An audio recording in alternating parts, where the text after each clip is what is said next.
بعد فوز الزمالك على مودرن سبورت بدأت الناس تتساءل، هو الزمالك فعلا قوي وهينافس على الدوري، ولا هو فريق بس بيخبط ماتشات وهيتعادل ماتشات كتير زي ما تعادل مع المقاولين؟ الفيديو ده يا صديقي انا هجاوبك على كل حاجه، لاننا هنحلل مباراه مودرن سبورت والزمالك. فيلا بينا يا صديقي نبدا، وما تنساش لو انت كور معانا جديد تخبط لايك للفيديو واشتراك للقناه. ويلا بينا نبدا حلقتنا النهارده، هو قعده تحليليه. الزمالك بدأ بمحمد صبحي في حراسة المرمى، قدامه عمر جابر والونج وحسام عبد المجيد ومحمود بن تايك، قدامهم شحاتة على الدايرة، قدامهم عبد الله السعيد وناصر ماهر اتنين في النص، اخوان الفينا ناحية اليمين، شيكو بانزا ناحية الشمال، وفي الهجوم عدي الدباغ. اما مودرن بدأ بابو جبل في حراسة المرمى، ناحية الشمال دسوقي، ناحية اليمين علي فوزي، قدامهم في قلبين الدفاع محمود رزق وعلي الفيل، قدامهم احمد يوسف وعبد الرحمن شيكا، وقدامهم محمد هلال، وناحية اليمين محمد سعد، ناحية الشمال ايبا، وقدامهم حسام حسن كمهاجم. لو بصيت على تشكيلة الزمالك هتعرف كويس قوي ان فيريرا داخل المباراة وهدفه انه يضغط بمنتهى القوة. الراجل اكيد عايز يعوض خسارة النقطتين بالتعادل السلبي قدام المقاولين العرب، فكان واضح الرغبة الشديدة عند نادي الزمالك في تحقيق الفوز من البداية. اما الكابتن مجدي عبد العاطي ولاعيبة مودرن كان بيستنوا الكورة، كان بيقف تحت الكورة طبعا بيحاول يلعبوا على الهجمة المرتدة عن طريق ايبا ان هو يخرج بالكورة يعمل لهم هجمة مرتدة، لكن كان واضح او الضغط الشديد من محمد شحاتة على ايبا، وكان واضح انه بيقدر يوقفه حتى لو هياخد فاول، لكن كان بيقدر يعطل كل الهجمات المرتدة اللي بيعملها مودرن خلال الشوط الاول،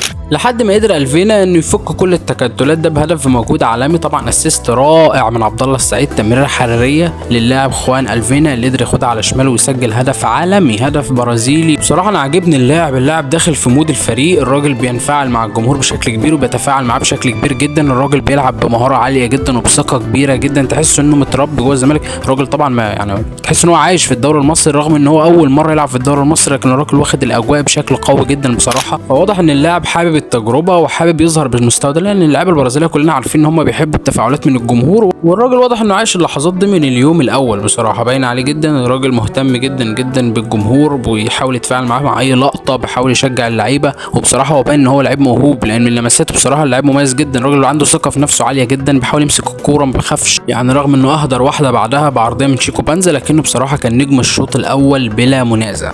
الغريب في المباراه ان حتى بعد الهدف برده مودرن ما ضغطش بالشكل الكبير، لا ضغط بشكل متحفظ، حاول يعمل كذا هجمه، خد كور ثابته حاول يستخلص منها هدف، لكن برده كان فضل بصراحه في المستوى دفاعي بشكل كبير زياده عن الطبيعي. ولكن لازم برده ادي محمد شحاته حقه، لانه كان عامل شوط مميز جدا رغم انه ما ظهرش ومش هتلاقي ناس كتير بتتكلم عليه، لكن بصراحه الراجل كان عامل شوط كويس جدا. مع بدايه الشوط الثاني الزمالك استمر في الضغط، ومودرن برده استمر بنفس الاسلوب لحد ما خد الفينا كوره بتثبت قد ايه هو لعيب موهوب، وتمريره حراريه لشيكو بانزا اللف دوران عالمي وشاط الكوره طبعا بطريقه سهله جدا، لكن طبعا ابو جبل خطا كارثي طبعا وبيتحمل الهدف بنسبه 100%، هدف ما يدخلش في عيل صغير حرفيا. ابو جبل يا جماعه للاسف بيغلط اخطاء كارثيه في اوقات حاسمه دايما في خلال الموسم. الهدف ده كان بمثابه الرصاصه اللي انهت المباراه اكلينيكيا، لكن عوده مودرن كان من خلال كوره ثابته حطها الونش في مرماه بالخطا، طبعا كان هدف غريب جدا، لكن ده اللي عاد احيا المباراه تاني، يعني رجع المتعه شويه للمباراه، الاثاره شويه. حاول مودرن بعدها انه يتدارك هدف التعادل، لكن دفاع الزمالك قدر يتماسك، وكمان التبديلات اللي عملها فيريرا برضو قدرت تخف الضغط شويه. لاعب زي ادم كايد بيعرف يمسك الكوره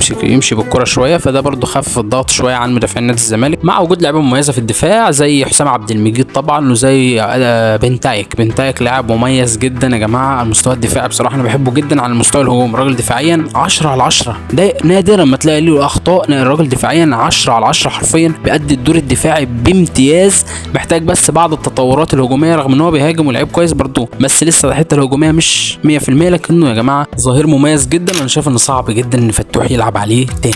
حاول مودرن بعدها زي ما قلنا انه يدرك هدف التعادل، لكن قدر محمد صبحي قدر ينقذ هدفين، ودفاعات الزمالك قدرت تحتفظ بالتقدم، ونجح الزمالك في النهايه بالفوز بنتيجه 2-1. في المجمل مباراه جيده جدا من نادي الزمالك، مش الواو مش المباراه العالميه، لكن الزمالك قدم المطلوب، قدر يفوز، قدر يثبت بعض اللعيبه طبعا بمهارات فرديه قدرت تحسم المباراه، فالزمالك لسه موجود ولسه عنده، وانا حاسس ان الزمالك السنه دي هيرجع لبطوله افريقيا وهيكون يا المركز الاول يا الثاني. اتوقع الزمالك هيقدر ينافس الاهلي السنه دي على بطوله الدوري عكس بيراميدز، لانه ان بيراميدز مستواه اقل شويه، فانا اتوقع ان الزمالك هيقدر يرجع لمكانه الطبيعي الفتره اللي جايه في القمه طبعا مع النادي الاهلي. بالنسبه لي بس حته المهاجم غريبه، لان عدي الدباغ بصراحه لم يثبت نفسه بشكل كبير، فليه انت ما بتديش ناصر منسي؟ ناصر منسي الراجل عامل موسم عظيم السنه اللي فاتت، مفنش الدوري بشكل قوي جدا، فبصراحه استبعاده غريب جدا. حتى لو بينزل من على دكه البدلاء كان الراجل محتاج انه ياخد اساسي فتره كبيره، لان هو نجم الفريق الاول في حته التهديف، وبصراحه انا شايف ان ناصر افضل بشويه من عدي الدباغ، كمان في حته الضغط هو بيضغط احسن بكتير من عدي الدباغ. كمان عمرو ناصر محتاج ياخد اكتر الفتره اللي جايه. وبالنسبه للخطه فانا بس عندي تعديل صغير، لان يا جماعه شحاته مش هيقدر يلعب لوحده في مركز 6، خصوصا لو انت بتلعب فريق بيهاجم بشكل قوي،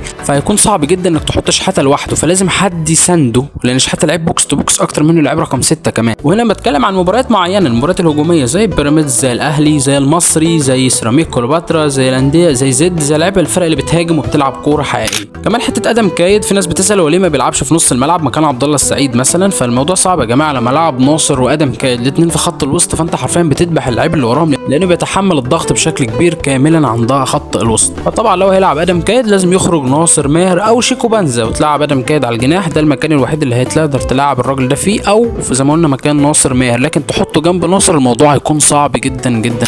في المجمل مباراه جيده جدا، والزمالك قدر ينجح في الفوز على مودرن 2-1. مودرن من الفرق برضو المميزه هذا الموسم، واعتقد ان الزمالك بدا يثبت انه موجود السنه دي بشكل مختلف تماما، وانه موجود فعلا لمنافسه النادي الاهلي على اللقب. بالنسبه لبيراميدز فطبعا التعادل مع المصري كان مخيب جدا للامال. بيراميدز السنه دي بيتعادل ماتشين وبيفوز مباراه واحده فقط، رغم تسجيل اللاعب البرازيلي ايفرتون، لان برضو لسه بيراميدز مش هو ده الفريق اللي احنا اتعودنا عليه الفتره الاخيره. وبصراحه تعادل مخيب، لان المصري حتى كان افضل الشوط الثاني، يمكن بيراميدز بدا المباراه بشكل افضل بكتير، لكن الشوط الثاني المصري كان افضل بكتير من نادي بيراميدز. دغموم طبعا كان نجم المباراه الشوط الثاني، وكان عامل شوط عظيم ايضا. دغموم بصراحه هو راجل المباراه في رايي، مش احمد عاطف قطب.